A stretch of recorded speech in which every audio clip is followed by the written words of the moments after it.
E aí, tudo bem? Olá. Olá, boa tarde. Eu sou Maria Gorete, estamos aqui com Patrícia Cardoso Cortelo, Roberta Serásio, e nós vamos falar um pouco sobre ser mulher, pesquisadora e jovem,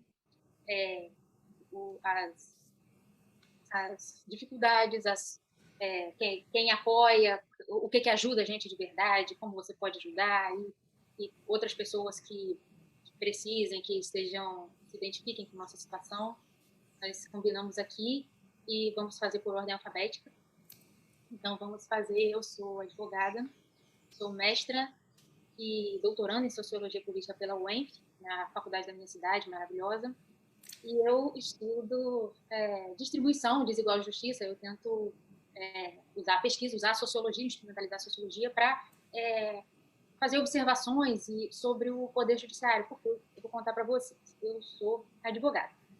Um dia entrou lá no meu escritório de advocacia uma senhora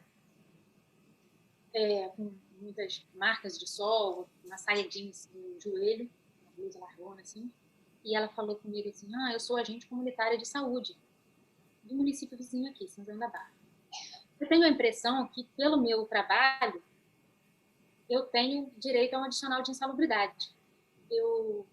A gente visita casa em casa, quando tem alguém doente, a gente vai muito. Quando não tem ninguém doente, com algum tipo de enfermidade, a gente vai pouco. Mas nessas casas existem alguns casos de doenças passíveis de contágio pelo ar, como hanseníase e tuberculose. No curso de formação, disseram para a gente assistir a pessoa tomando remédio. Então, eu tenho a impressão que eu tenho o direito ao adicional de insalubridade. E aí eu falei para ela: eu acho que tem direito também, vamos tentar. E aí ela levou, no dia seguinte, outros 53 agentes comunitários de saúde. E aí, 54 agentes comunitários, nós queremos tentar o adicional de insalubridade. E aí eles falaram assim: mas e se uma pessoa receber alguma coisa, ou promessa de vantagem ou promessa de vantagem, para ferrar a gente no processo? Falar lá na frente do juiz: olha, eu não faço nada disso, não. Não tem nenhum. Aí eu falei: eu vou fazer, então, um processo para cada um. E aí eu fiz a mesma petição inicial, que é o documento que a gente dá entrada no processo, com as mesmas provas, fotos e tal, de que é esse o trabalho deles, 54 idênticos, protocolei na mesma hora. E aí foram distribuídos por sorteio lá pelo cartório distribuidor, entre a primeira, segunda e terceira varas do trabalho. E o município de São João da Barra, que fez a contestação, fez a mesma contestação, por 54. Então, nós tínhamos processos idênticos, até descritos com as mesmas palavras, de pessoas que exerciam a mesma função no mesmo lugar, 54 iguais, distribuídos na primeira, segunda e terceira varas do trabalho. Um juiz disse assim: olha, eu apenas aplicando a lei aqui, a letra fria da lei, estou vendo aqui a questão posta, eles merecem um adicional. Aí o juiz dá outra vara. Apenas analisando aqui e aplicando a letra fria da lei, tem que ser feita uma perícia. E o outro juiz falou assim: olha, eu aqui na minha função, não que eu concorde ou discorde, mas aplicando a lei, não merece adicional de insalubridade. Então, isso desafiou aquela ideia que eles tinham de fazer justiça e aplicar a lei, de que a sentença do juiz era um resultado lógico objetivo de uma questão posta ao juiz, a aplicação da lei. Aí, logo, eles foram desafiados a isso. E aí, um deles falou assim comigo: mas eu trabalho do lado de fulano, ele vai receber, eu não vou receber? Pau que bate em Chico também bate em Francisco. Então, isso. Então, eu fui fazer o mestrado na UENF para analisar isso, essa sensação de desigualdade, de injustiça que eles tinham sobre essa instabilidade. Isso, na verdade, a gente vê vê até em questões políticas. A gente fala: fulano foi preso porque talvez teria um apartamento e fulano tem uma mansão e não acontece nada. Então, as pessoas têm essa sensação de instabilidade, de injustiça, de aplicação de justiças diferentes. Então, eu uso a sociologia para falar, porque as respostas não estavam no próprio direito. Eu fiz também entrevistas a juízes e a defensores públicos e a advogados e a promotores, e nas respostas deles era muito difícil alguém cogitar que o juiz erra, que o juiz errou, ou enfim. Então, já que o direito se vê como perfeito, vê como um fim em si mesmo, eu uso a minha pesquisa é o Poder Judiciário como um componente importante na democracia e pesquiso isso. A sensação de distribuição desigual de justiça, e agora no doutorado eu vejo um ponto a mais disso. Uma questão que o sociólogo do direito Marcelo Neves chama de desconstitucionalização fática. Por quê? A sentença está aberta a interpretações, como qualquer texto, está aberta a interpretações. Só que a sentença tem que ser reconduzível à letra da lei. Quando isso não acontece, acontece a desconstitucionalização fática, ou seja, o Poder Judiciário se impõe como, a Constituição Democrática se impõe como a forma legítima de promover justiça social, a Constituição de 88, a Constituição Democrática, e, na verdade, ela aplica o oposto. Ela aplica a manutenção do status quo. Então, é a principal forma de desjuridicização. Então, hoje eu pesquiso isso.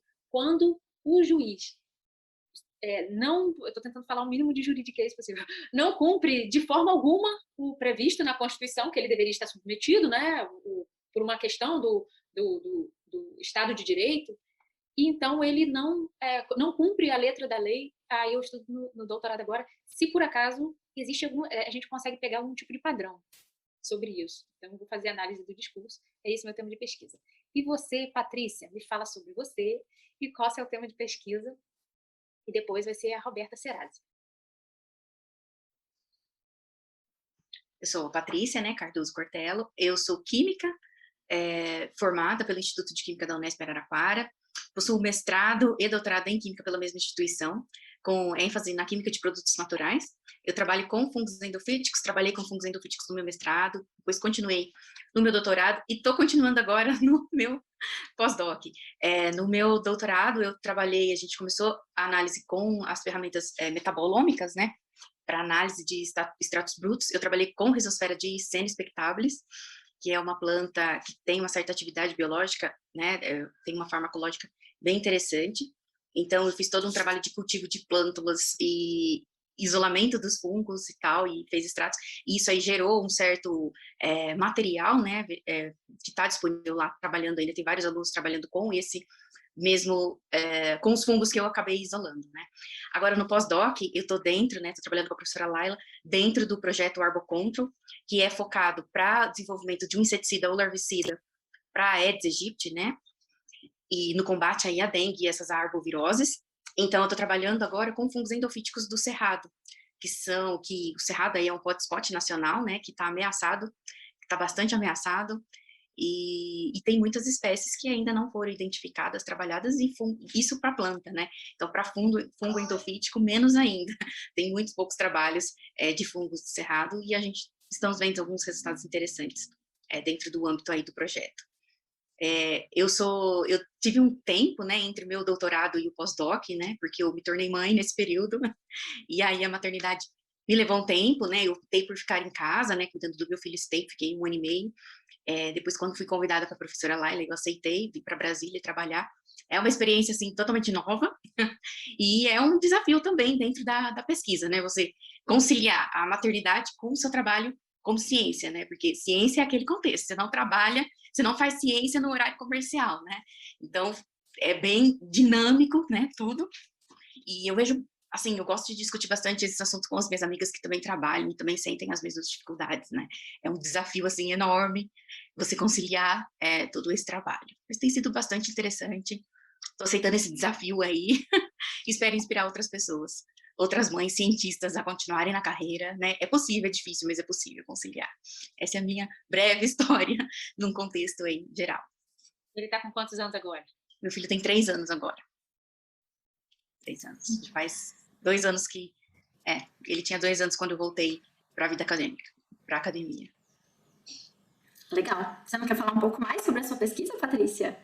Sim. Ou depois? Pode ser depois. Pode ser depois. Pode ser. Bom, então, deixa eu me apresentar. Quando eu recebi, né, o convite do Comitê de Jovens Pesquisadores da Sociedade Brasileira de Química para falar nesse evento, eu fiquei lisonjeada, né, porque, para mim, né, a ciência foi o que me proporcionou a independência.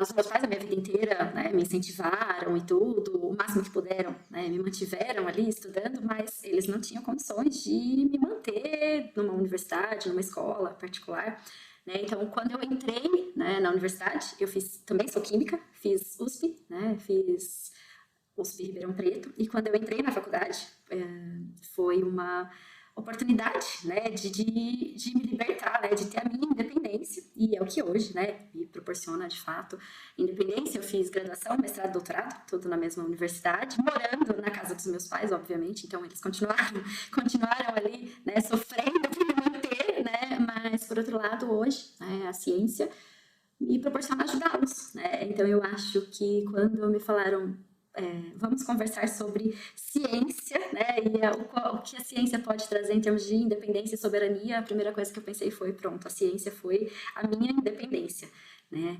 que hoje eu sou professora na Universidade Federal de São Carlos.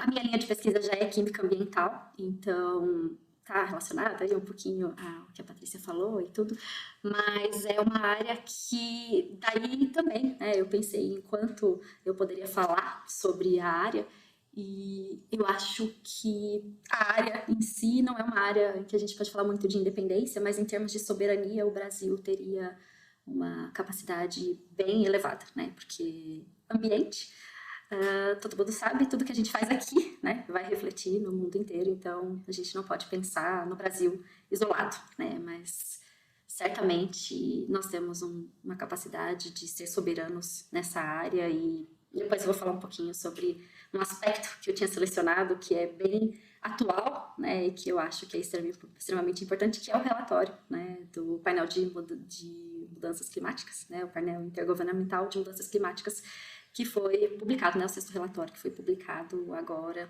em agosto. Então, acho que é isso de apresentação, é isso, né, a ciência na minha vida foi tudo, né, foi o que me proporcionou aí independência, o que proporciona a minha carreira hoje em dia, a minha vida inteira está baseada em ciência, né, então, que também não é possível, né, Patrícia, fazer segunda, sexta no horário comercial, e estamos aqui, né, não ficar no sábado para conseguir trabalhar um pouquinho.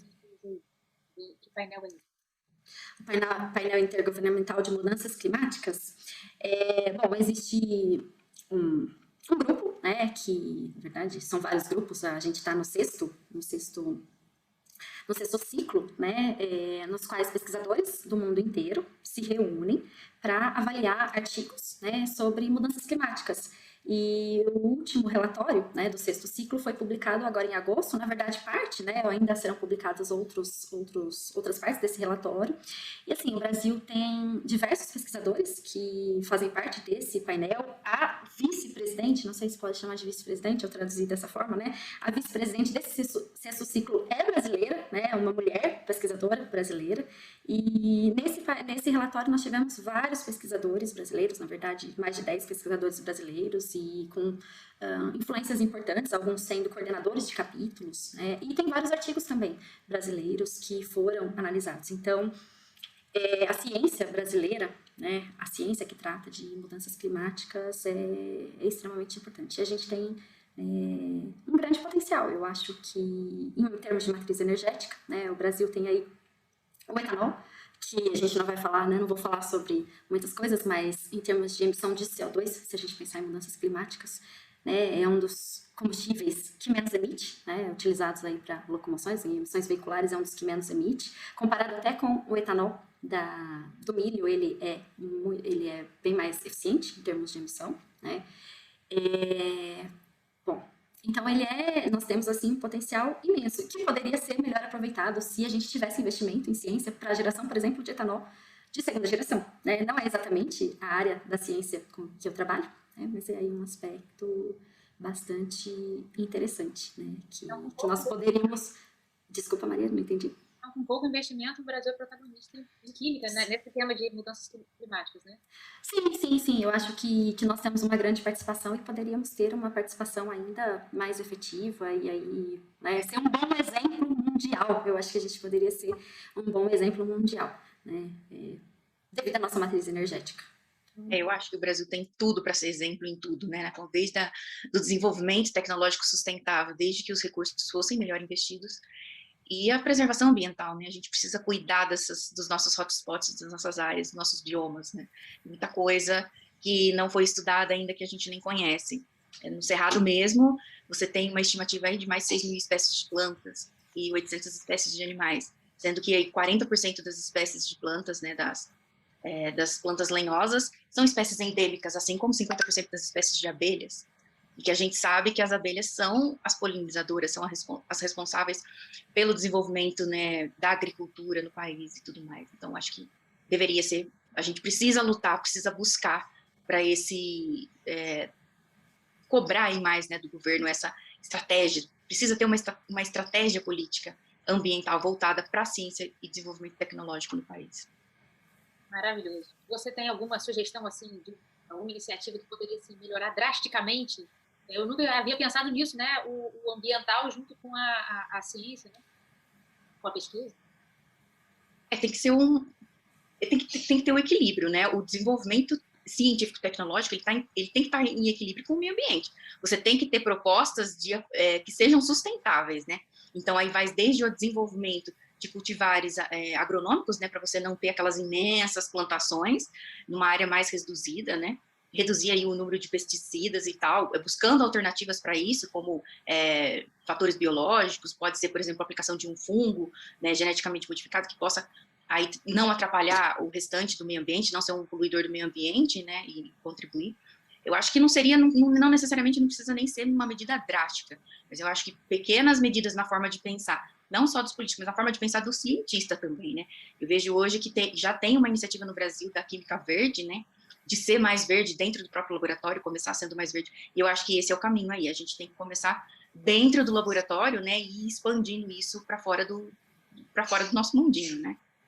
A divulgação científica está aí para isso hoje e tem muita gente boa trabalhando nisso. E eu acho que a gente precisa focar mais na questão de ser sustentável mesmo. Trabalhar no equilíbrio. O investimento precisa ser nesse equilíbrio entre desenvolvimento e meio ambiente. Eu acho que esse ano, né, nós temos aí, nós estamos com uma crise energética, né, porque a gente está num ano de estiagem recorde, né, então nós não temos como produzir energia hidrelétrica e a matriz hidrelétrica é a principal, né, fonte aí de energia elétrica no Brasil. E na contramão do que muitos outros países têm feito, por exemplo, a China reduziu a queima de carvão para a geração de energia elétrica, né? Então, na contramão do que está sendo feito mundialmente, o Brasil vai acionar termoelétricas, né, para complementar a geração de energia elétrica esse ano, sendo que a gente tem um potencial, né, para gerar energia, e as termoelétricas elas são caras, né, além de poluírem aí o ambiente, né, serem problemáticas ao ambiente. E a gente tem uma matriz energética disponível de fontes mais limpas, chamadas fontes mais limpas, fontes mais verdes de energia, por exemplo, a energia eólica, a energia solar, com o Brasil, o tamanho do Brasil, né, o céu, o quanto a gente tem de radiação solar, e a gente não investe nisso. Minas Gerais é o estado, por exemplo, né, só como um exemplo, que mais produz, né, que tem maior produção de energia elétrica a partir da energia solar. E é o estado, né, o primeiro estado que isentou a energia solar de ICMS. Então, por que será, né, que Minas Gerais é importante na geração de energia elétrica pela energia solar? Então, eu acho que o Brasil, nesse momento, ele está indo na contramão do que o mundo tem feito, né? Então, a gente precisaria investir em estratégias nesses aspectos. A ciência é extremamente importante para mostrar isso, né? Mostrar isso para as pessoas. E eu acho que é importante, né, a gente aqui nessa mesa discutir, porque, assim, muitas pessoas ainda acreditam que isso não é culpa dos seres humanos, não é culpa nossa, é culpa da estiagem, né? Já ouvi muito. Esse ano a gente tem uma seca recorde, então não é culpa nossa, né? Não é culpa nossa, só que, primeiro aspecto, né, a gente tem uma gestão péssima da água, né? Eu fiz um levantamento há algum tempo atrás, né, e até nem é do estado de vocês, mas pronto, a população dos Estados Unidos consome cerca de 200 a 250 litros de água por dia, anotei aqui. Os europeus, 140 a 200 litros de água por dia. No Brasil, assim, uma coisa que me traz até bastante... até um fato de vergonha para mim, né? O São Carlense, a cidade onde eu moro atualmente, consome mais de 200 litros de água por dia. O Ribeirão Pretano, né, minha cidade, 300 litros de água por dia. Então, por que a gente consome tanta água? Então, a gente está num período de seca, aí a gente tem uma disponibilidade hídrica até relativamente elevada no Brasil, né? Embora grande parte dessa disponibilidade esteja na região norte, né? Na região que tem menor população. Mas aí a gente consome, não tem uma gestão adequada dessa água, então a gente não vai ter mesmo água para produção de energia elétrica. Além disso, a gente não quer falar de apagão, né? Mas a gente está fazendo com que as pessoas que têm menos recursos financeiros, né, tenham esse apagão indiretamente, porque a energia, a conta, né, de energia elétrica ficou bem mais cara. Então, quem pode pagar vai continuar consumindo, quem não pode vai entrar num apagão aí que foi um apagão econômico. Né? Fora que parte dessa estiagem também está relacionada ao fenômeno da Laninha, né? Que está relacionado ao aquecimento global, né? O quão frequente, né? E o quão intenso esse fenômeno tem acontecido está relacionado às influências antrópicas. Né? Então, o ser humano certamente tem influência, sim, né? Nesse problema aí que nós estamos vivendo.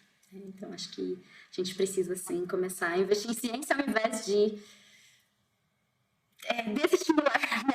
Desestimular, fiquei pensando na palavra, né? Que pudesse falar, desestimular, quando a gente vê aí que o número de focos de incêndio foi o maior dos últimos anos, ao invés de estimular pesquisas nessa linha, né? Desestimular o INPE a fazer essas pesquisas, por exemplo. Agora, sem investimento em bolsa, nós estamos desestimulando os alunos, né? Porque ninguém mais quer fazer iniciação científica, começar uma carreira acadêmica, porque está vendo que quem está lá na frente está perdido, né? Não tem um futuro, um caminho a trilhar. Precisa ter um plano não somente para investir na pesquisa, mas precisa ter um plano para depois, economicamente, você absorver essa mão de obra, né? E está disponível no mercado essa mão de obra. E isso vai contribuir para o desenvolvimento tanto econômico quanto social, porque a vida das pessoas vão melhorar com o desenvolvimento científico, né? Então, mas quando a Roberta fala sobre os causadores desses problemas, fica muito bem desenhado que a desinformação favorece os verdadeiros causadores. Então, quem não interessa, né, aos causadores, né, essa determinada parcela, aos principais causadores, investir em ciência, porque justamente a desinformação os favorece. Eu vi um meme esses dias, falou assim, vou tomar banho gelado para um milionário poder iluminar sua palmeira imperial à noite. Alguma coisa, eu vi isso também. E também o desperdício de água com agronegócio, por exemplo, é uma informação que eu tive recentemente. Muito grande. A agropecuária consome 60%, né, da água do país. Em torno de 60% vai para a agropecuária. 60%. E essa questão de investimento em pessoas, né, acho que a Maria tinha falado, né, do qual investir em pessoas, né, investir na formação de pós-graduandos era importante. O ano retrasado, eu tive uma aluna que foi aprovada, né, e ela veio do Pará para fazer pós-graduação comigo, e toda animada, chegou aqui, as bolsas de pós-graduação tinham sido recolhidas, entramos em desespero, eu e ela, né, porque ela tinha vindo de lá e o que ela ia fazer aqui, né. A Maria tinha contado pra gente que tinha também algumas questões a respeito, né, desse investimento em pessoas, né, não só financeira, né, acho que tem que criar uma universidade e tem que investir no cientista, né? Investir no cientista. E investir no cientista, investir na ciência é uma questão humana, tem que investir no cientista, tem que pagar o cientista. E aí o meu programa de pós-graduação, Sociologia Política lá da UENF, tem uma coordenadora, Vânia, e ela vou te falar, eu não sou próxima a ela, mas é admirável o trabalho dela, de dar bolsa para todo mundo. Ela não se importa em parecer muito, vamos dizer assim, em ser a mais simpática, a mais educada, mas ela tem, todo mundo se sente reconhecido, cientista, e tem um compromisso maior com a pesquisa, porque ela tem um compromisso com a bolsa dos mestrandos e doutorandos, e eu acho que a gente tem que estimular isso é uma coisa admirável. Ela tem um respeito grande com todo mundo nesse sentido, sabe? E aí a gente tem que deixar a mensagem nesse sentido, que um orientador que te encoraja, um coordenador é muito importante, né? Para manter as pessoas fazendo pesquisa, para ver a ciência melhorando, porque quem faz ciência são os cientistas. Investir em ciência é investir no cientista. É verdade, a gente precisa ter um plano. Eu conheço várias pessoas que estão no meio da ciência, vários colegas que não pretendem continuar na carreira acadêmica, porque por desânimo, né, que não sabe que não tem bolsa, porque precisa trabalhar, porque precisa, né, manter a casa e tudo mais, e estão se sentindo bem desestimulados com todos esses cortes de gastos que a gente teve, né, que na verdade não é gasto, ciência não é gasto, nunca foi, nunca será, ciência e investimento sempre será, né. Um país que ele não investe em ciência, ele não tem soberania, porque vai sempre depender da tecnologia estrangeira, né, e vai estar sempre atrasado, nunca vai estar na frente, nunca vai sair na frente. E eu fico muito, assim, revoltada, porque eu acho que o Brasil tem de tudo para sair na frente em tudo. Eu acho que a gente tem, assim, pesquisadores excelentes, temos mão de obras excelentes, pessoas que trabalham, né, que amam aquilo que faz, né, eu vejo muito isso dentro da academia, pessoas que realmente estão ali porque são cientistas, querem ser cientistas, vestem a camisa e vão para frente. Então, eu acho que a gente precisa ser muito mais estimulado, né, precisamos desse estímulo aí, desse investimento aí, para todos. Investimento financeiro e pessoal, né? Pessoal. Então, isso que a Maria falou, acho que é extremamente importante, né? O quanto a coordenadora vai lá e briga né? E luta pelo programa de pós-graduação que ela coordena, né? E eu acho que as pessoas já estão extremamente desestimuladas financeiramente, porque a gente não tem investimento nesse momento, não tem uma visão de investimento futuro, então as pessoas estão fazendo pós-graduação e acreditam que é para nada, né? E também não tem aquele incentivo pessoal, né? Muitas pessoas estão desistindo, né? Por falta de verba e muitas pessoas estão desistindo por falta de estímulo pessoal, né? Então, os jovens pesquisadores, muitos jovens pesquisadores estão abandonando, né, a academia, estão abandonando a pesquisa por falta de estímulo, né, por falta de estímulo em ciência, o que de fato só nos tornará mais dependente mesmo do resto do mundo, com certeza mais dependente do resto do mundo. E Roberto, deve ser esse sentimento de desigualdade aí na sua pesquisa deve ser uns fatores aí maiores agora, né? Essa desinformação que a gente tem, você deve estar vendo muito isso. Nossa, você não sabe. Não, vocês também devem estar muito chateados com o Ministério, né? Enfim, com esses escândalos sobre poluição. Enfim, eu vou contar para vocês o seguinte: eu fiquei de consciência que agora eu falei que a coordenadora não importa ser simpática. Ela é simpática. Eu estou falando o seguinte: ela tem um compromisso tão grande com a bolsa dos pesquisadores e ela simplesmente tem um tipo de bolsa que é CAPES, um tipo de bolsa PAPET, estadual ou federal. Simplesmente, quando ela não tem bolsa CAPES ou PAPET para dar para o pesquisador, ela dá uma bolsa que se chama Bolsa UENF. Ela tira do orçamento da UENF. Eu achei isso tão, assim, consciente, achei assim, o máximo, porque se o pesquisador não tiver, o cara é um adulto em casa, né? Se o cara não estiver recebendo bolsa, ele não vai fazer ciência, ele não vai trabalhar outra coisa, ele não vai produzir ciência, ele não vai produzir pesquisa, tecnologia nova, e como a Patrícia colocou muito bem, aí a gente vai estar sempre usando da ciência dos outros países, chegando depois, e como a Roberta colocou, que nós temos protagonismo no painel de mudanças climáticas, mesmo com pouquíssimo investimento, imagina com o investimento. Sim, acho que a gente precisa, né? A gente precisa mesmo de ciência, né? Acho que a gente vai ter que mudar aí a visão que a gente tem feito, né? E a gente precisa mostrar, né, para o mundo, para o Brasil e para o mundo, o que a gente faz. Porque muitas pessoas acham que a bolsa é dinheiro jogado fora, né? Que investir nas universidades é dinheiro jogado fora. Então... tem essa impressão também, né? A população não conhece.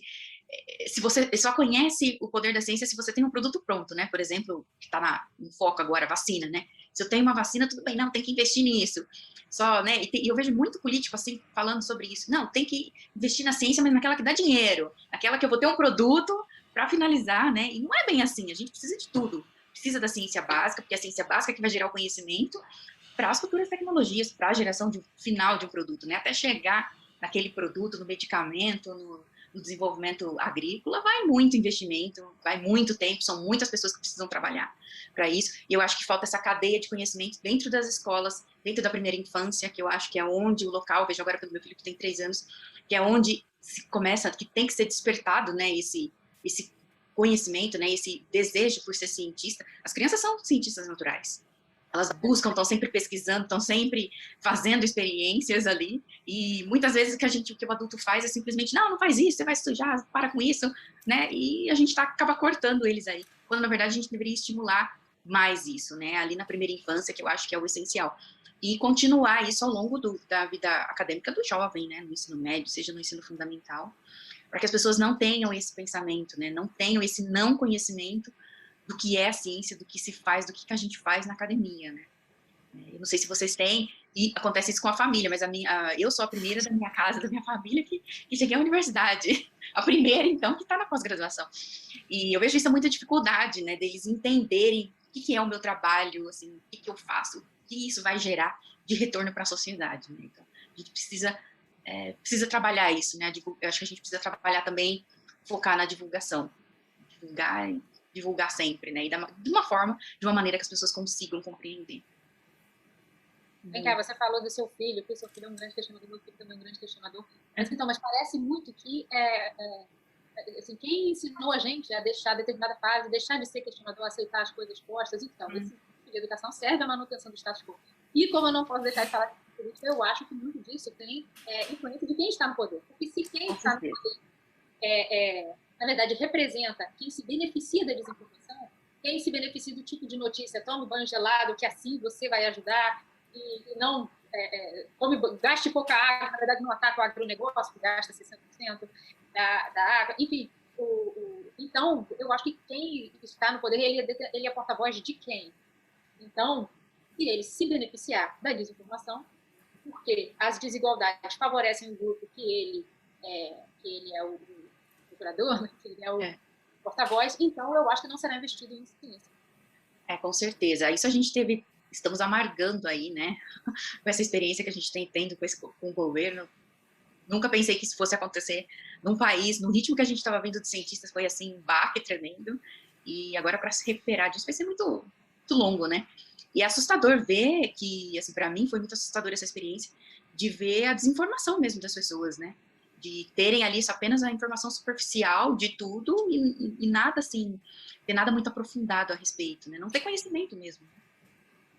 Eu acho que, assim, nós, né, o antropoceno, né, vai ser uma era muito, né, não sei ainda se vai ser uma era geológica, como alguns dizem, mas vai ser uma era muito danosa, né, porque a verdade é que a gente não se importa com o próximo, a gente não se importa com o futuro, a gente não se importa com o ambiente, então a gente também não faz a nossa parte, né, e a gente ainda não acredita em certas coisas. A pandemia, né, mostrou pra gente o quão vulnerável nós estamos, né, e o quão falta de informação mesmo, porque até a vacina, né, gente, tem gente que não quer tomar vacina, então o quão vulnerável estamos, né. E o Brasil poderia ir, né, com o SUS, ser também um exemplo de vacinação mundial. Então, aí é um outro exemplo de soberania mundial, né? Poderíamos ter sido o exemplo de como a vacinação pode ajudar, né, no combate, né, no controle de uma pandemia, né? Já que a gente tinha aí uma rede de vacinação muito bem estruturada, né? E não fomos exemplo, infelizmente. E os agentes comunitários de saúde, né, que poderiam ter sido utilizados para informar, né, é um absurdo. Já temos toda a estrutura que não foi utilizada. É uma coisa, assim, chocante mesmo, né? É desesperador e decepcionante, né? Muito. Mas isso serviu a alguém. Teve aquele áudio vazado da menina, né, dizendo essas pessoas mais velhas, né, segurados sociais falecerem, isso será vantajoso para a economia. Umas coisas assim, uns absurdos que nós estamos ouvindo a cada dia, né? Porque ainda hoje, né? Depois aí de 1 ano e meio de pandemia, quase 2 anos de pandemia, ainda estamos acreditando em coisas, né, que não funcionam. Mas a gente também não dá pra gente imaginar que um governo que foi eleito com fake news, com desinformação, com base em desinformação, vai investir em pesquisa. Informação, né?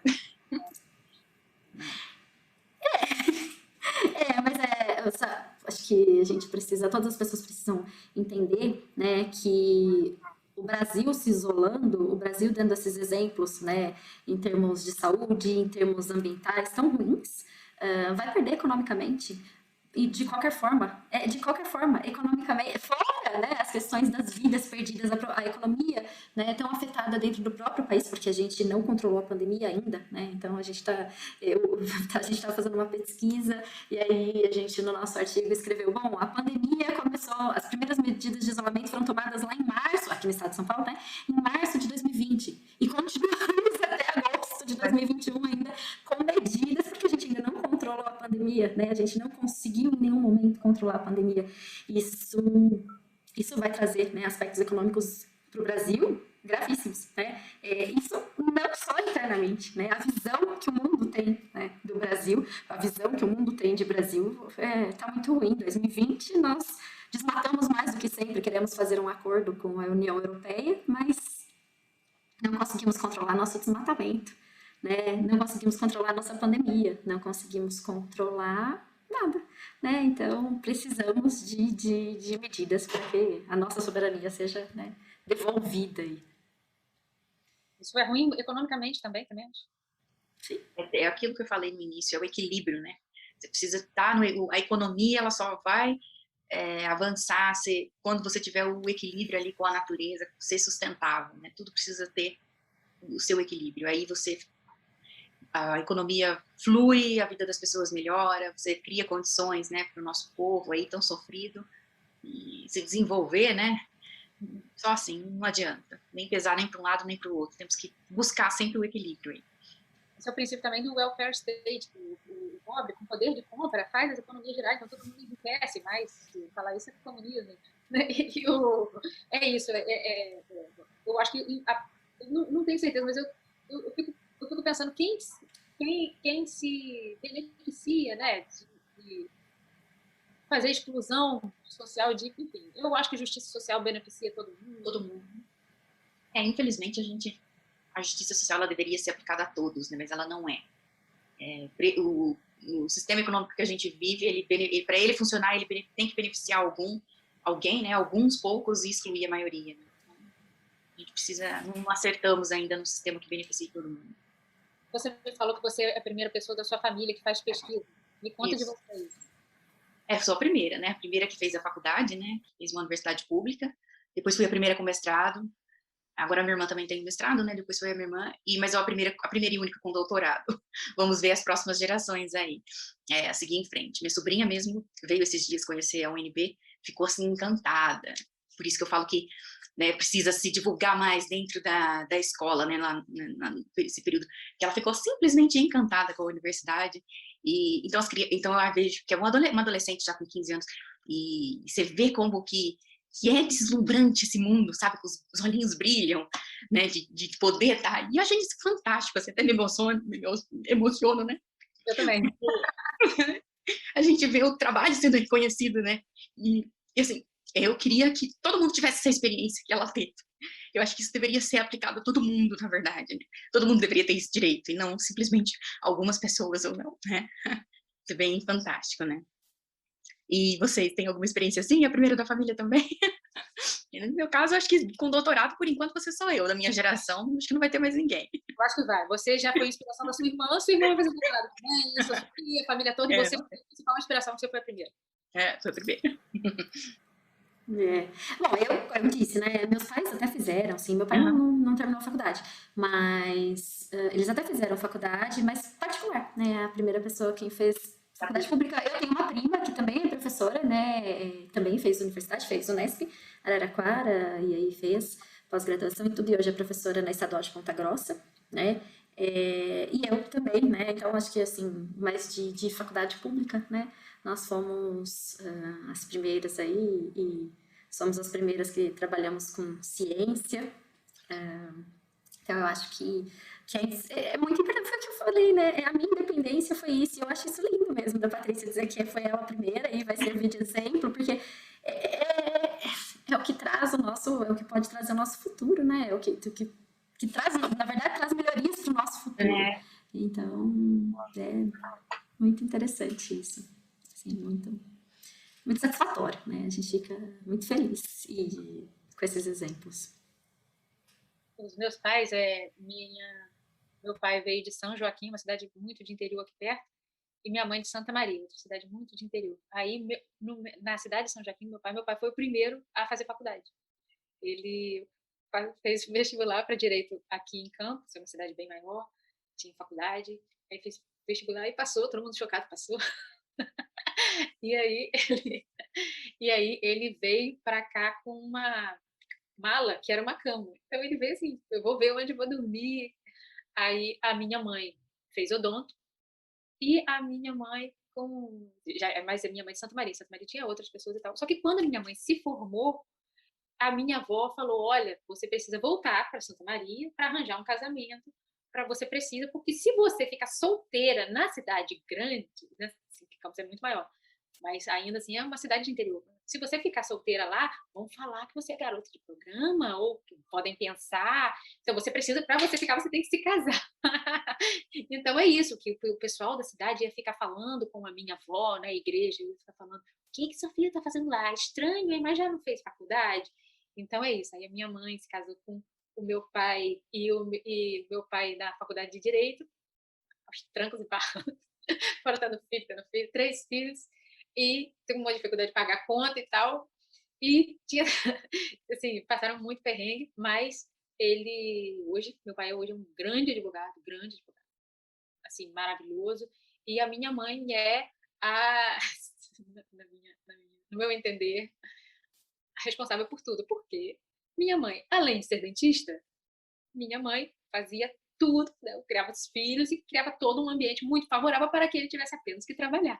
Então, quando a gente fala de mulheres fazendo pesquisa, eu lembro da minha mãe, que fazia tudo para ele, e ele só tinha que trabalhar apenas, ele não tinha reserva mental nenhuma a fazer doméstico, com criança e tal, e minha mãe fazia bem, com 3 filhos. Então, é isso, meus pais foram a vanguarda da família deles, eu cresci com uma série eu não tive dificuldade, eu fiz escola particular, 3 refeições por dia, carro em casa, entendeu? Então, e eles que abriram os caminhos, realmente. Quando eu tive filho há 3 anos, eu tive um pouco de dificuldade em terminar o mestrado, porque meu filho amamentou até 1 ano e 8 meses, e isso de ninar a criança de madrugada, isso me emburreceu muito, muito. Eu não consegui raciocinar, escrever, depois de não ter dormido. Era muito ruim. E aí a universidade me deu prazo para entregar, para amamentar, enfim. Eu pude contar com a compreensão de colegas, de professores, para conseguir prazo para amamentar. Isso é muito importante, né? Sim, não, completamente. Eu preferi me afastar, né, da vida acadêmica justamente por isso, porque eu não tinha cabeça. Eu amamentei meu filho até os 2 anos, então eu sei bem essa experiência de ficar alimentando, de ficar acalentando a criança. Hoje ele ainda é um pouquinho mais independente com 3 anos, mas é bem difícil essa primeira fase, né? Esses primeiros 2 anos aí te suga muito a sua energia, a sua concentração, né? Todos os seus pensamentos ficam mais voltados para a criança. E a gente precisa ter um entendimento maior dentro da academia, porque ainda não temos. Mas eu acho ainda que nós temos embora muito incipiente, né, insignificante, eu acho que ainda dentro da academia nós temos um pouquinho mais a visão dessa importância, né, em investir. Não é grande, por exemplo, aqui no meu departamento, né, quando a gente pensa em mulheres, nós temos 40%, nós somos 40% só, né, mas eu acho que dentro da academia, né, então a ciência também proporciona essa visão para as pessoas, né, o quão importante é investir em pessoas. Eu acho que se formos ver, falta, né, aquele pensamento assim, bom, a pessoa acabou de ser mãe, ela vai ter uma licença maternidade de bolsa, né, isso está começando a surgir agora, né, então esse investimento, né, em pessoas está começando a surgir agora, em mulheres, né, mas ainda assim eu acho que a gente ainda está melhor, né, do que fora, porque fora as pessoas, fora da ciência, fora da academia, porque as pessoas no exterior, né, da academia, elas acham que se tiver que manter uma funcionária que está em licença maternidade, é um absurdo, sabe? Assim, então, peraí, né? E o quanto de fato, né? A Maria falou da mãe dela, o quanto as mulheres, né, têm mais problemas. Eu vi várias amigas durante a pandemia que ficaram loucas, porque, assim, quase estavam entrando em parafuso, porque elas precisam cuidar não só da carreira, mas também dos filhos, né? Então, é um outro aspecto, né? Mulheres acabam sofrendo muito mais nesses aspectos. Então, vocês aí são 2 exemplos de como é possível continuar, mas das dificuldades, né, que acarreta, né, por falta da divisão, né? Não porque era para ser um problema, mas pela falta de visão. Acho bem interessante também. Aquela história, né? Quando eu comento com algumas pessoas, eu tenho a impressão que eu emburreci. Depois eu pensei, cara, eu acho que é uma coisa normal do organismo. A gente não vai conseguir fabricar uma pessoa e ficar impune. Tem uma coisa de todos os pensamentos estarem voltados para a criança enfim, tem uma coisa. Eu acho que é muito importante compreensão, né, eu acho. Até como uma tomada de posição científica. Se nós somos, se nós dizemos que somos esclarecidos e temos informação, quer dizer, temos informação segura, porque o nome disso é pesquisa, né? Informação segura, com método. Então, se nós dizemos como se traz informação segura, como que existe uma informação tão segura e nós não a adotamos? Então, eu acho que isso de apoiar mulheres na maternidade para que elas permaneçam sendo pesquisadoras e tal, isso os institutos de pesquisa, as universidades, a academia tem que adotar essa posição. Isso é um investimento, né? Deve fazer parte da estratégia do investimento em ciência. Isso é uma estratégia de independência das mulheres, né? Então, estamos falando em independência, então vamos falar de uma possível independência das mulheres. E para isso, né, já que temos uma criança, precisamos continuar aí mantendo a nossa independência, mantendo as tarefas, né, familiares e profissionais juntas. Vocês querem fazer um agradecimento especial agora para finalizar, porque acabou nosso tempo? Vocês querem fazer um agradecimento especial a alguém que estimulou muito vocês, ou que inspira muito vocês? Eu também pedi isso para a Jaqueline, e a Marília também vai gravar um agradecimento especial. Maria, você já agradeceu ou você quer fazer? Você está pedindo para a gente, quer começar por você ou você já fez seu agradecimento? Estou pensando nisso.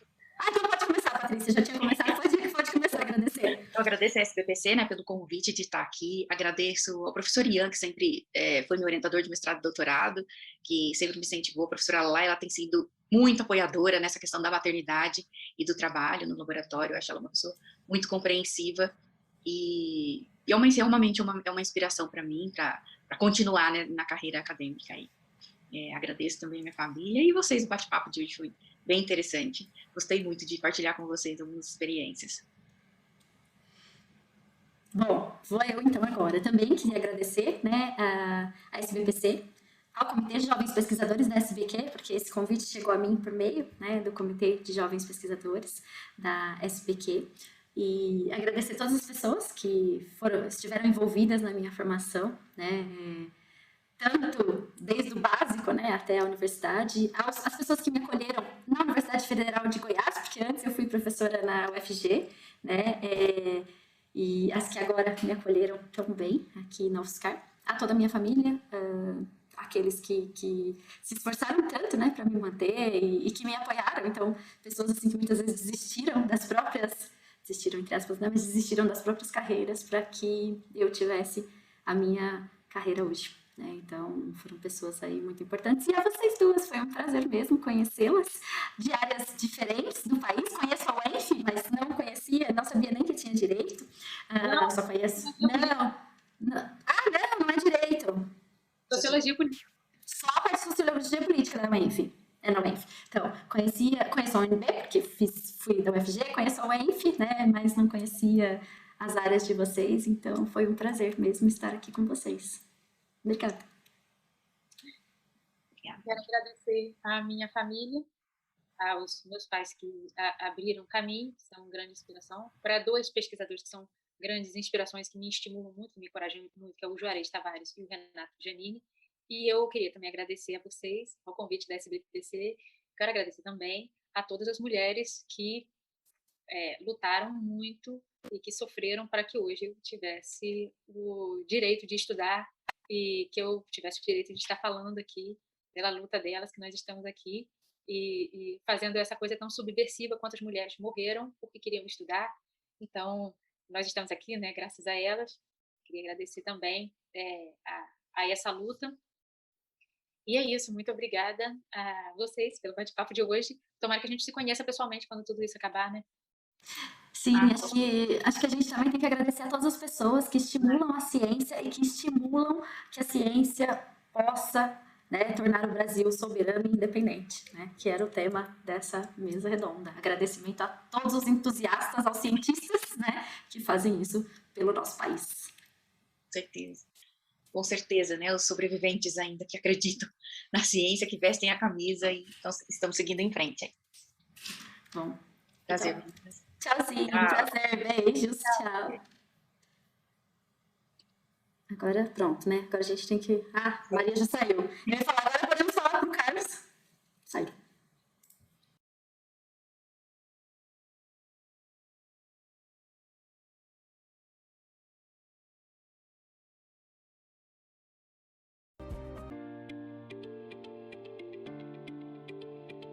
Estamos aqui hoje para iniciar as comemorações do bicentenário da independência do Brasil. Um momento propício para pensarmos no futuro que queremos para o nosso país e para as gerações vindouras. E se pensamos no futuro do nosso país, não podemos deixar de pensar na importância da ciência para a construção de um país melhor, mais equânime, com mais desenvolvimento econômico, social e mais justiça social. E isso só se faz com investimento contínuo e sustentado em ciência, em todas as áreas do conhecimento. Investir em ciência é garantir a soberania nacional, é garantir a melhoria de vida das pessoas, é garantir uma maior inclusão, menor desigualdade. A ciência faz com que nós sejamos cidadãos e cidadãs mais atuantes, lutando cada vez mais por um país que seja soberano, independente, capaz de construir as soluções para os seus problemas em todas as áreas do conhecimento. Neste 7 de setembro, venho me juntar à Rede Brasileira de Mulheres Cientistas e à Sociedade Brasileira para o Progresso da Ciência, a SBPC. Juntas, somamos forças para manter a soberania do Brasil.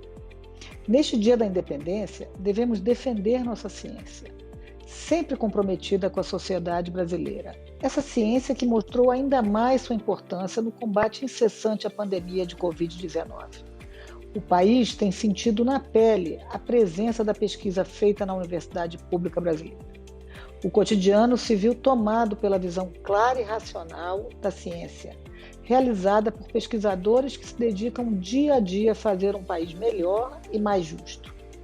Hoje, portanto, é dia de comemorar a uma só voz a rede de cientistas brasileiras e brasileiros que dão as mãos pela autonomia universitária, que trabalham sem descanso para que tenhamos uma nação menos desigual e mais afetuosa.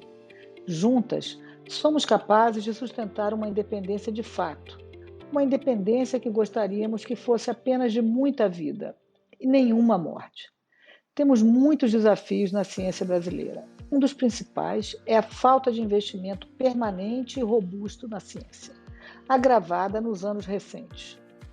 O financiamento público em ciência é fundamental para a soberania do país. Precisamos buscar mecanismos para ampliar também a inserção das mulheres nos grupos de pesquisadores de alto nível. Na UNB, por exemplo, em termos de bolsas de produtividade em pesquisa, o percentual é de 36%, semelhante ao restante do país. Outro desafio é estimular as meninas a ingressarem em cursos de ciências exatas da Terra. Também na nossa universidade, temos menos de 30% de mulheres em cursos de ciências exatas. Há várias razões que explicam o reduzido interesse das meninas por essas áreas. A maioria são estruturais. Neste 7 de setembro, tenho orgulho enorme de ser a primeira mulher reitora da Universidade Brasileira, que tem entre as suas finalidades essenciais a formação de cidadãos qualificados para o exercício profissional, empenhados na busca de soluções democráticas para os problemas nacionais. Aproveito, por fim, para contar que no ano que vem a Universidade de Brasília sediará a reunião anual da SBPC. A UNB, que completa 60 anos de existência em 2022, convida a todas e todos para uma grande festa da ciência brasileira. 7 de setembro, data em que se comemora a independência do Brasil, aproveitamos para refletir sobre as ações necessárias para que possamos dizer que de fato temos um país independente. Será que podemos dizer que um país dominado pela desigualdade, um país onde ainda temos que reafirmar a importância da educação e da ciência, é de fato independente? Para sairmos desse estado, precisamos do engajamento de toda a sociedade. Engajamento esse que se traduz na participação nos mais diversos espaços de organização social deste país. Dentro das nossas escolas, nossas universidades, locais de trabalho e, sobretudo, nas nossas comunidades, aquelas que traduzem nossos valores e que nos unem no interesse coletivo. Precisamos que a ciência esteja presente em todos os rincões desse país. Temos hoje uma rede de universidade e de centros de pesquisa espalhados pelo Brasil afora. É necessário que essa rede atue de forma colaborativa para que nos lugares mais remotos possa haver conexão com a produção da ciência, fugindo da concentração dos grandes centros. Isso só será possível com a colaboração e incentivo para a fixação de pesquisadores, de professores. A construção de redes de colaboração se torna assim essencial. Precisamos pensar numa ciência que tenha como foco o bem-estar da sociedade e que trabalhe nos grandes temas que contribuam para a melhoria da qualidade de vida da população nos mais diversos campos do saber. Por fim, pesquisadores e cientistas precisam trabalhar respeitando o conceito de diversidade e inclusão. Diversidade de gênero, raça, cor, etnia, tudo isso conectado com as desigualdades regionais que condenam pessoas do nosso Brasil profundo a viverem esquecidas. Trabalhando dessa forma, respeitando as diferenças, incluindo os mais diversos cantinhos desse Brasil gigante, poderemos, num futuro próximo, dizer que, de fato, o nosso país é um país independente. A ciência dá enorme benefício para a sociedade, tanto em termos tangíveis quanto intangíveis. Entre aqueles diretamente mensuráveis estão a geração de riqueza para o país, a qualidade de vida.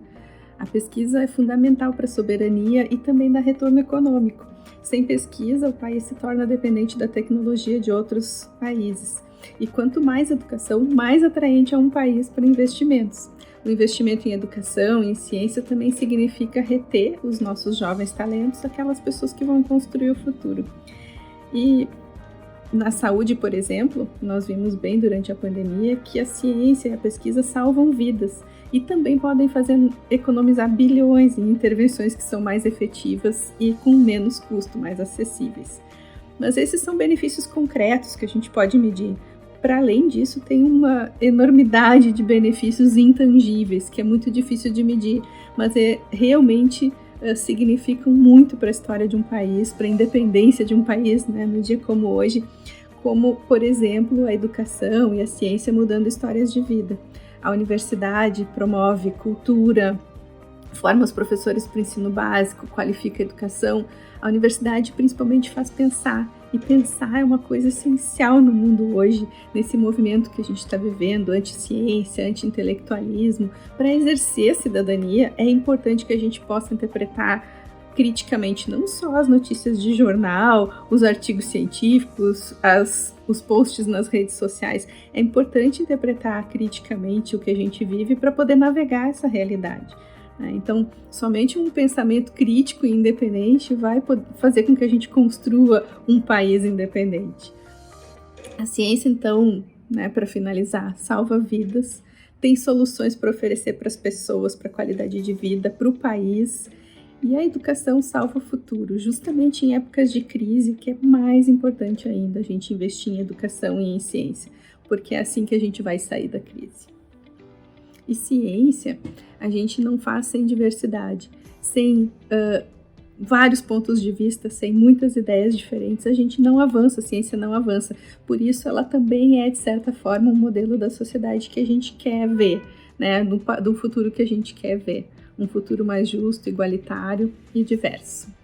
Pensar a efetiva independência do Brasil exige que façamos a reflexão sobre nossas reais condições de construção de uma sociedade radicalmente democrática. E por que radicalmente? Porque apenas aprofundando até a raiz do conceito de democracia é que podemos encontrar os espaços e as possibilidades de produção de uma sociedade de sujeitos sociais diferentes, livres e emancipados, capazes de assumir a responsabilidade social como seu compromisso. Muito ainda precisa ser debatido. Alguns caminhos já foram apontados. No limite dessa comunicação, vou focar no debate entre ciência e democracia. O surgimento e o desenvolvimento das ciências e da democracia partem de uma base comum. Ambos são processos sociais e precisam do direito à liberdade de pensamento. A história nos mostra que grandes descobertas científicas foram impulsionadas por movimentos democráticos. A ciência não deve, contudo, ser pensada como neutra ou desvinculada dos elementos culturais da sociedade em que é produzida. Pelo contrário, ela traz as marcas das relações sociais e das estruturas de poder e pode ser usada para reproduzi-las, aprofundá-las e também para questionar e superá-las.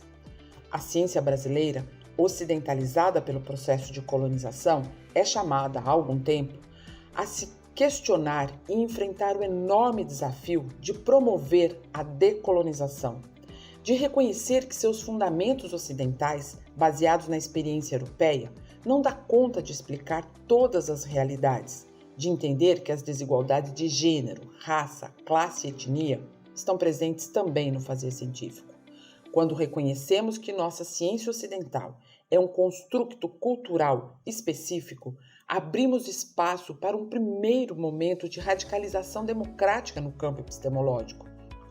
Temos a oportunidade de desconstruir a hegemonia científica europeia que nos foi legada em favor de outros conhecimentos que foram invisibilizados, de relembrar que as primeiras civilizações, os primeiros passos da ciência foram dados no continente africano e não na Grécia, de colocar na pauta dos debates o que indicou Dias Machado, a matriz civilizatória dos povos africanos e afrodescendentes para ciência, tecnologia e inovação, ao invés de privilegiar uma história única que coloca a ciência em geral como um atributo essencialmente branco e europeu, de produzir saberes científicos somando com etnoconhecimentos dos povos tradicionais, como indígenas, quilombolas e ribeirinhos, que tanto podem contribuir no enfrentamento do grande desafio da preservação ambiental.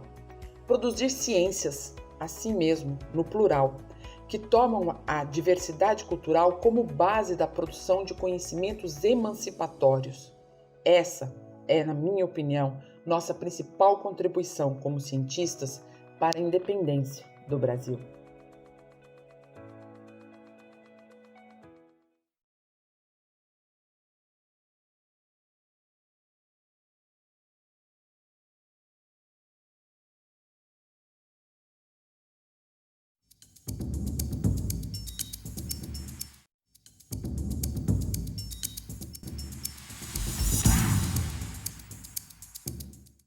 Salve pessoal, estou aqui nessa live para apresentar as minhas músicas para vocês, junto com o produtor The Balizer, que está fazendo ao vivo as mixagens, e na percussão o músico Guilherme Castilho fazendo a conexão com os ancestrais.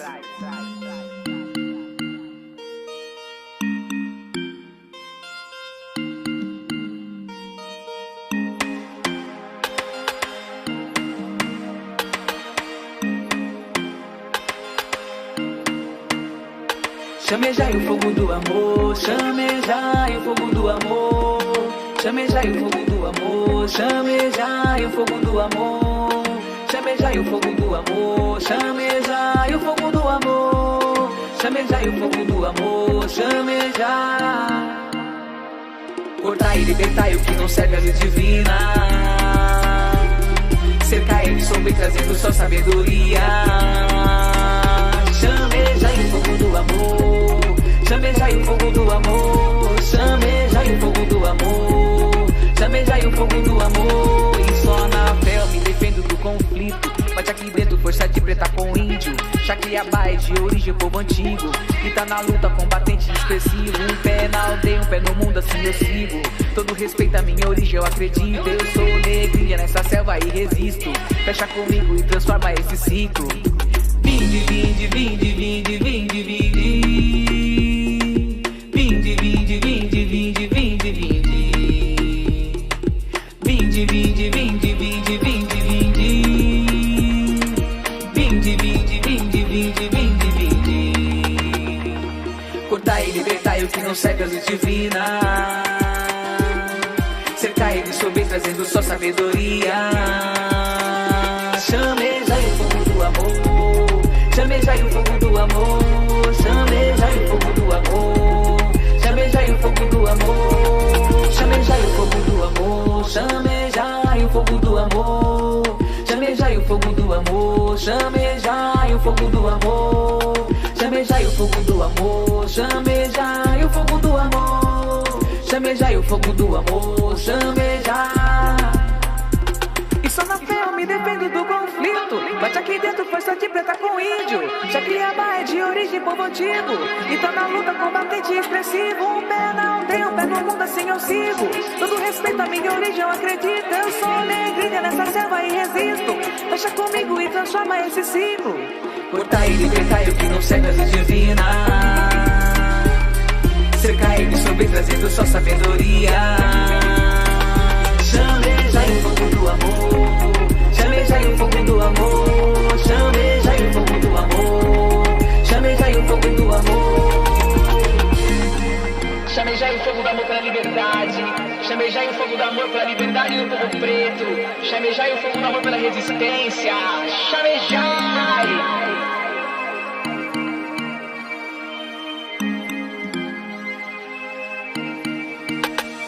Chamejai o fogo do amor, chamejai o fogo do amor.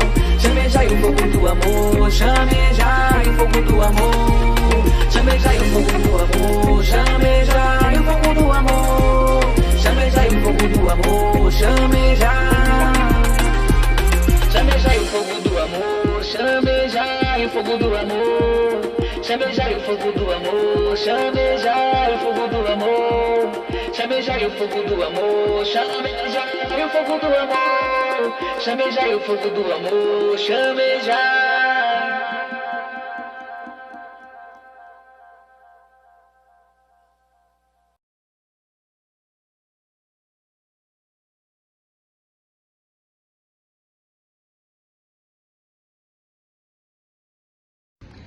Ima Vieira, pesquisadora do Museu Emílio Guild.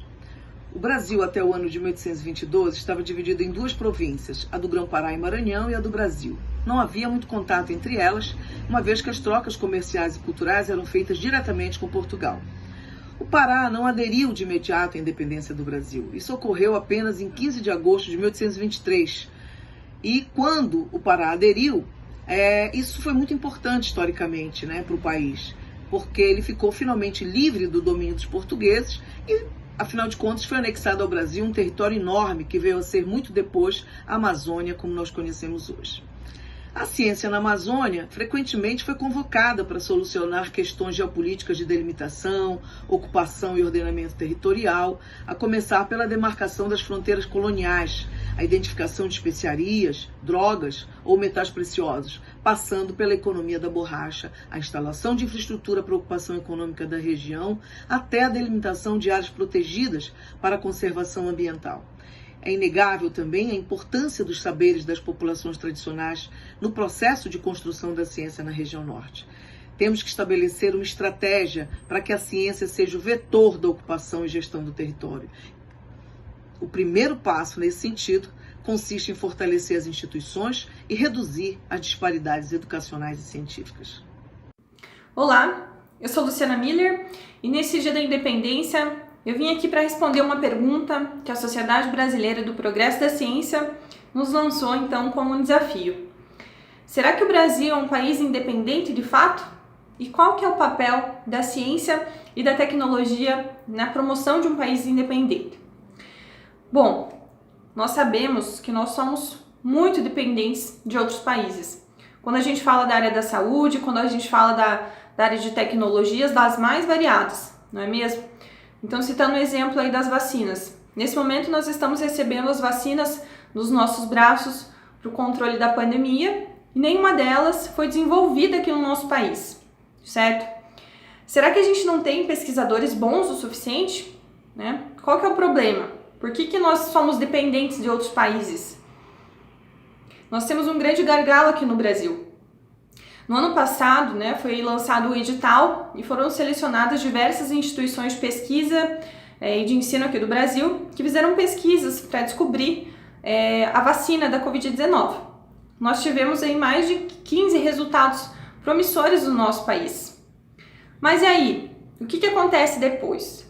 Então o Brasil ele peca muito em planejar o próximo passo, porque nas nossas instituições de ensino e pesquisa são feitas pesquisas e não são fábricas de vacina, não são indústrias de vacina.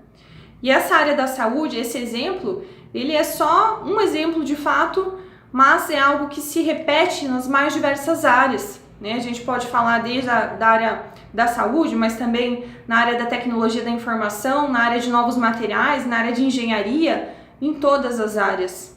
A questão da transferência tecnológica é o grande gargalo que nós temos nas nossas universidades e no nosso país. E eu acredito sim que esse é um ponto-chave para que a gente possa ser um país mais soberano e independente, né? Descobrir como a gente superar esse gargalo da transferência tecnológica, para que de fato nós possamos ser independentes, né? Não dependentes da tecnologia que vem de fora nas mais diversas áreas, né? Como eu citei. Nós precisamos sim cada vez mais de investimentos em ciência, em tecnologia, na educação, mas nós precisamos também, né, que as pessoas que têm o poder na mão olhem para esse gargalo que nós temos, para que a gente não seja um mero exportador de matéria-prima, mas que nós possamos sim agregar valor às nossas matérias-primas, que a gente possa empregar mais gente, que a gente possa empregar mão de obra qualificada, os nossos mestres, os nossos doutores, né, que a gente não fique mandando nossa mão de obra especializada, que a gente investe tanto para desenvolver outros países. Né? Então eu deixo aqui a minha reflexão e um feliz Dia da Independência para todos nós. É um truísmo dizer que o investimento na ciência e na pesquisa tem um papel determinante no desenvolvimento de um país. Essa verdade, que tece o fazer acadêmico brasileiro, no entanto, precisa ser absorvida para além dos muros acadêmicos por políticas públicas em todos os níveis. Políticas estas que fomentem a ciência em todos os seus vieses. Se essa é uma preocupação de quem faz ciência nos grandes centros, é ainda uma inquietação maior para aqueles que se dedicam à pesquisa nas chamadas regiões periféricas. Historicamente periféricas do ponto de vista de prioridade de investimentos, mas absolutamente centrais no necessário desenvolvimento da ciência e da pesquisa para as regiões em que essas demandas surgem, como na nossa região amazônica. Estamos aqui para um chamamento ao compromisso, um compromisso político com a ciência deste país, que se desdobra no compromisso ético para com os sujeitos protagonistas da realidade pesquisada e que tem como consequência final a estética da existência de uma sociedade mais justa, mais plural, mais coletiva e menos desigual. Mais do que nunca, é necessário se posicionar, tomar partido, assumir nossa posição política no sentido de polis, da cidade, do coletivo. O momento requer a defesa irrestrita da ciência para que o país possa potencializar suas capacidades e ocupar seu lugar de destaque no mundo científico, voltando a ser respeitado como uma nação pensante e que assume sua função importante nas discussões mundiais. Eu sou Sérgio Freire, professor e pesquisador da Universidade Federal do Amazonas, e defendo a universidade pública, a pesquisa e a ciência. O que mais me motiva a fazer ciência é poder produzir conhecimento novo a partir de temas que me instigam. Atualmente, na situação em que nos encontramos, sem ciência, nós não teríamos mais de uma vacina desenvolvida em menos de 2 anos do início da pandemia. Nós também não teríamos o sequenciamento de centenas de milhares de genomas do coronavírus, o que permite que nós tenhamos uma vigilância epidemiológica a partir desses dados. Nós não teríamos métodos de detecção do coronavírus nas pessoas. Mas para fazer ciência, a gente precisa de investimento. Tem sido difícil presenciar tantos cortes e ataques à ciência no momento em que ela mais deveria estar sendo valorizada.